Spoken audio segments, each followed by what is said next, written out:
राध्या को फंसाने के लिए 5 लाख रुपए के चोरी का इल्जाम दादी ने लगाया राध्या पर, लेकिन राध्या सच का पता लगा ली और दिखाई उर्मी का सच सबके सामने। फिर पुलिस ने किया उर्मी को गिरफ्तार। जी हाँ दोस्तों, आप सभी के फेवरेट सीरियल मन अति सुंदर में आया एक नया ट्विस्ट, जब मित्तल परिवार में उर्मी अलमारी से 5 लाख रुपए चोरी कर लेती है और दादी राध्या के ऊपर ब्लेम लगाने लगती है। दादी बोलती है कि मुझे पता है कि वो 5 लाख रुपए कहाँ पर गए हैं। इस राध्या ने अपने मायके में उस पैसे को भिजवाई होगी।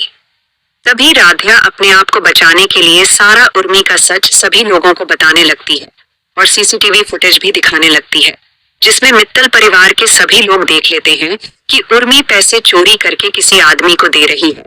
और यह सब देखने के बाद दादी को उर्मी पर बहुत ज्यादा गुस्सा आ जाता है और दादी उर्मी से बोलने लगती है, उर्मी, तुम्हें ऐसे पैसे की क्या जरूरत पड़ गई कि तुम्हें अपने ही घर में चोरी करनी पड़ी। और तभी उर्मी के मोबाइल पर पुलिस वाला फोन कर देता है और बताने लगता है कि मैडम, जो आपने 5 लाख दिए थे, अब वह आपको रिटर्न नहीं मिल पाएगा, क्योंकि हमने जब वहीं पर छापा मारा तो आपके पैसे नहीं मिले।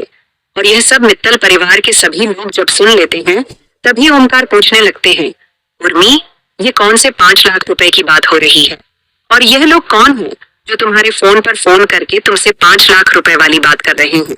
कहीं ऐसा तो नहीं है कि तुमने ही पैसे को चुराया है।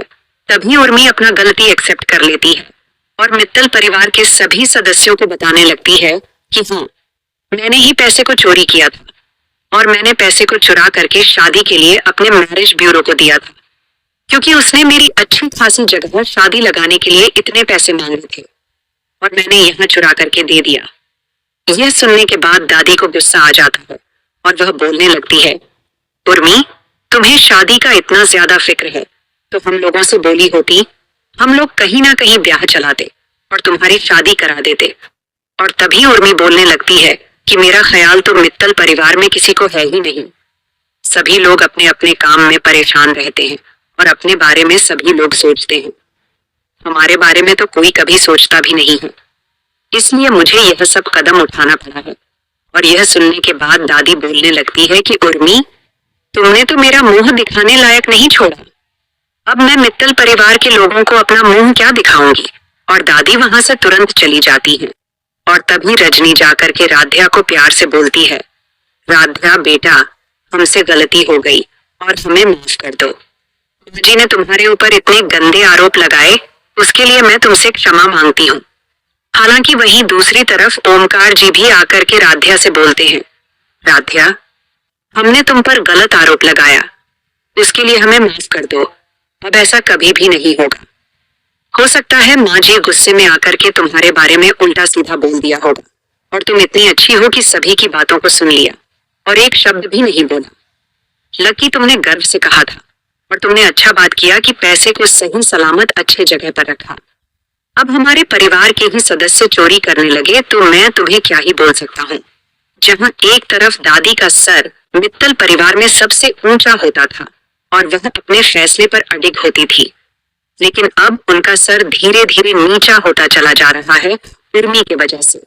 और वह जाकर के उर्मी को समझाने लगती है कि उर्मी ठीक है, हम तुम्हारे शादी की बात बहुत ही जल्द चलाने वाले हैं, तुम परेशान मत हो। लेकिन तुमने इतना बड़ा कदम उठा लिया और हम सभी लोगों को बताया भी नहीं। अब बताओ, RS 5 लाख का नुकसान हो गया मित्तल परिवार को, अब वह कहाँ से आएगा और तुमने ऐसा कदम क्यों ही उठा लिया। और वहीं दूसरी तरफ प्रथम के ऑफिस का काम सब कुछ अच्छे तरीके से होता चला जाता है और प्रथम को बहुत बड़ा प्रोजेक्ट भी मिल जाता है, जिसके वजह से प्रथम बहुत ज्यादा खुश होकर के वापस मित्तल परिवार में आता है। और राध्या को देख के प्रथम का एक बार फिर से मूड बहुत ज्यादा खराब हो जाता है और वह राध्या को घर से इधर उधर चले जाने के लिए बोलता है। लेकिन राध्या प्रथम की बात का बुरा नहीं मानती है और वह उसको समझाने की कोशिश करती है। और वहीं दूसरी तरफ प्रथम से पूछने लगती है, प्रथम सर, आपके मम्मी पापा ने हमारे घर पर रिश्ता लेकर के गया हुआ था और जब ये बात मुझे पता चली थी तो मैंने आपको फोन करके आपके बारे में जानने की कोशिश की। तो आपने बोला था कि अब राध्या क्या ही कर सकते हैं और आपने यह भी बोला था कि कुछ रिश्तों को छोड़ के ही आगे बढ़ा जा सकता है, इसीलिए मैं ऐसा कर रही हूँ।